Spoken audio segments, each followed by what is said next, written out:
नमस्कार, very good morning. आप देख रहे हैं एबीपी न्यूज और आपके साथ हूं मैं दीपा बाफिला। 9 सेकंड में खबरों की शुरुआत करेंगे, लेकिन उससे पहले एक बड़ी खबर आपको बता दें।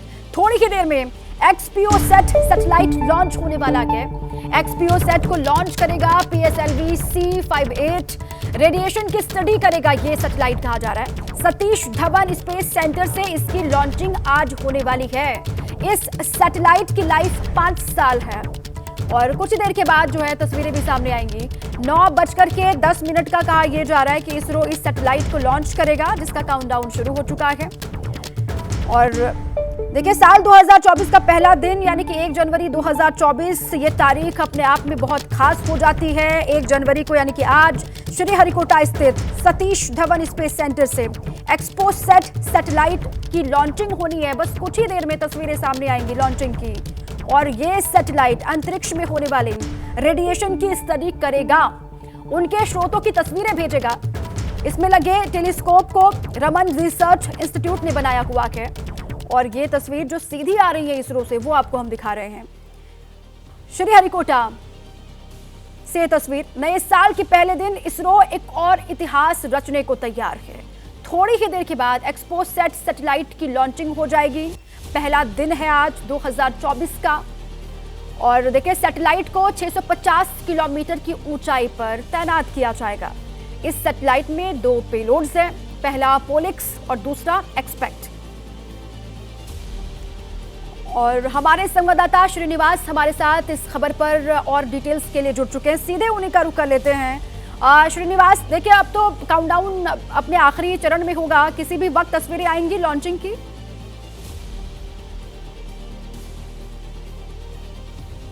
देखिए दीपा, 9:10 का वक्त मुकर्रर है जब इस सैटेलाइट को लॉन्च किया जाएगा।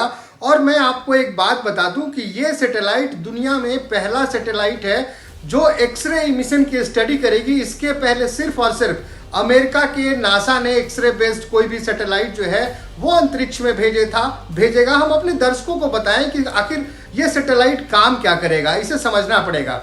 एक्सपोसेट यानी कि एक्सरे पोलरीमेट्री, इसमें जो धरती के आसपास जो हेवीली चार्ज सेलेस्टियल ऑब्जेक्ट हैं, यानी कि जिस न्यूट्रॉन स्टार, ब्लैक होल्स, आप लोगों ने, तमाम लोगों ने ब्लैक होल के बारे में सुना होगा, न्यूट्रॉन स्टार के बारे में सुना होगा। आखिर न्यूट्रॉन स्टार होती क्या है? न्यूट्रॉन स्टार वैसा स्टार जिसका घनत्व, जिसका साइज जो है वो सूर्य से 1/4 जब हो जाता है, उससे छोटा हो जाता है, तो उस स्टार के अंदर होने वाले तमाम फ्यूजन की प्रक्रिया जो है वो खत्म हो जाती है। यानी हमारे कहने का मतलब उसके अंदर जो हाइड्रोजन है वो खत्म हो जाता है। और सिंपल भाषा में समझिए तो उसकी फ्यूल खत्म हो जाती है और उसके बाद वो जो स्टार है वो ड्वार्फ हो जाता है। मृत तो नहीं कह सकते, लेकिन ड्वार्फ हो जाता है। और ड्वार्फ होने के बाद इसकी डेंसिटी इतनी ज्यादा हो जाती है कि बस आप अंदाजा लगा सकते हैं कि अगर आप एक न्यूट्रॉन स्टार जो है उसके एक चम्मच घनत्व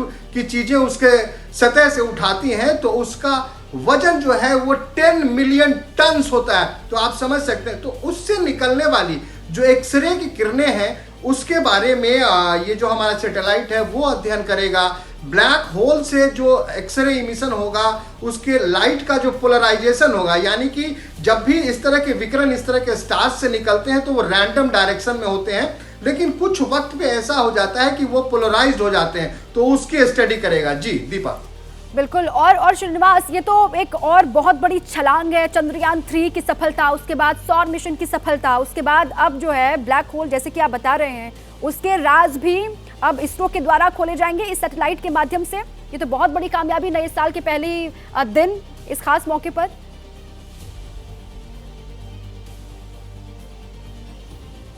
देखिए दीपा, मैं अगर बताऊं, अगर साल 2023 की बात करें तो साल 2023 खास करके अंतरिक्ष विज्ञान के क्षेत्र में हिंदुस्तान के लिए एक अहम साल रहा है। एक लंबी छलांग लगाई हिंदुस्तान ने। चंद्रयान 3 को हमने वहां लैंड कराया जहां पे दुनिया का कोई भी देश वहां लैंड करने में अभी तक सफल नहीं हो पाया था। तो एक ये लंबी छलांग थी। और उसके बाद ये एक्सपोसैट, अब ये सैटेलाइट, ये अपने तरह का दुनिया का दूसरा सैटेलाइट है। और हम आपको बता दें कि इसरो का आगे प्लान है कि आने वाले 2 से 3 सालों में इसरो लगभग 50 सैटेलाइट तरह तरह के पेलोड्स को लेकर लगभग 50 हिंदुस्तानी देसी मेड यानी कि अपना बनाया हुआ सैटेलाइट जो है वो अंतरिक्ष में भेजेगा। तो हम कह सकते हैं कि आने वाले दिनों में इसरो जो है वो विश्व में अंतरिक्ष विज्ञान में शायद पूरे विश्व को लीड करेगा। जी दीपा। बिल्कुल ठीक है, अंतरिक्ष में एक और छलांग है इसरो की तरफ से जो लगाई जा रही है। श्रीनिवास आप रहे हमारे साथ। इसको इसमें कितना है, ये जो कॉस्मिक जो स्टडीज है ये बेसिकली इस ढंग का सैटेलाइट बा इस ढंग का स्पेसिफिक जो स्पेसक्राफ्ट से हमें किया जाता है। नॉट ओनली सैटेलाइट, मतलब ये सिर्फ सैटेलाइट बोलने से हमें धरती का चारों तरफ घूमेगा इसको लगता है। कुछ कुछ चीज धरती का ग्रेविटेशनल अट्रैक्शन से काफी बाहर भी भेजा जाता है, धरती से काफी दूर भी भेजा जाता है, ताकि जो कॉस्मिक रेडिएशंस है, कॉस्मिक रेडिएशन में एक्सरे एक हिस्सा है, हाई एनर्जी पार्टिकल्स और एक हिस्सा है। एक्सरे तो इलेक्ट्रोमैग्नेटिक रेडिएशन है, हाई एनर्जी पार्टिकल्स और एक हिस्सा है। ये सबको स्टडी करना इसलिए भी जरूरी है, नॉट मैंने सिर्फ हमारे विज्ञान को आगे बढ़ाना वो नहीं है, क्योंकि बहुत बार हमारे आसपास में जो इंक्लूडिंग यदि हमारा 25-50 लाइट ईयर्स दूर में भी कभी ब्लैक होल बा कोई सुपरनोवा एक्सप्लोशन होता है जिससे बाद में ब्लैक होल बनते हैं, न्यूट्रॉन स्टार बनने का प्रोसेस शुरू होता है, तो वो धरती का अस्तित्व के लिए भी वो बहुत इंपॉर्टेंट है, मानव जाति का सिर्फ नहीं। इसीलिए इस ढंग का स्टडी बहुत महत्वपूर्ण है और ये हमें बहुत ही खुशी की बात है जो इसरो को अभी इस ढंग का कैपेबिलिटी डेवलप किया है, जो पिछले इतनी सालों से 60 साल से 1960 से पूरा 60 का दशक से शुरू करके कंटिन्यूअसली। और इसमें मैं एक चीज जोड़ना चाहूंगा, इसमें ISRO as a national scientific institution वो है, लेकिन पिछले ऑलमोस्ट 2-3 डिकेड से दशक से जो इंडियन इंडस्ट्री को इन्होंने जोड़ पाया और इसका बैकएंड सपोर्ट, मतलब बहुत सारे कंपोनेंट जो इंडस्ट्री, भारतीय इंडस्ट्री जो इसको सप्लाई करते हैं, बहुत ही हाई टेक प्रोडक्ट, बहुत ही उच्च प्रगति वाला प्रजुक्ति वाला जो हाई टेक्नोलॉजी प्रोडक्ट्स, ये भारतीय इंडस्ट्री में भी ये स्प्रेड किया है। तो ये एक बहुत देश का जिसको बोलता है टेक्नोलॉजिकल इकोसिस्टम, ये बहुत ही इम्प्रूव हुआ है पिछले 2-3 दशक से। ये एक बहुत ही खुशी की बात है as an Indian.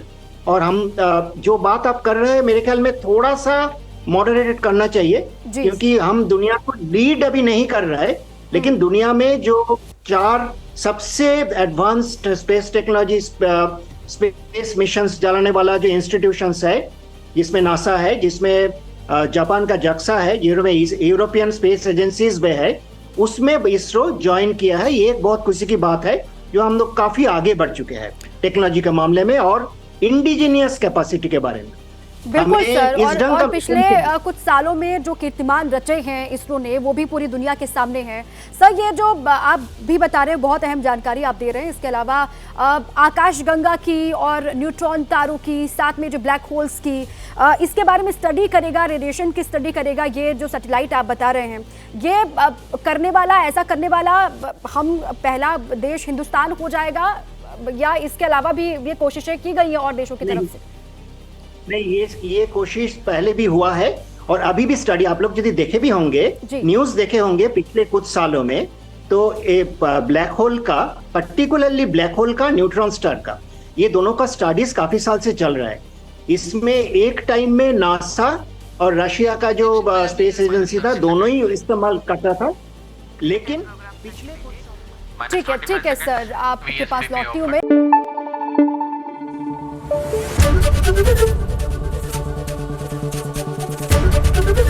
ABP news आपको रखे आगे।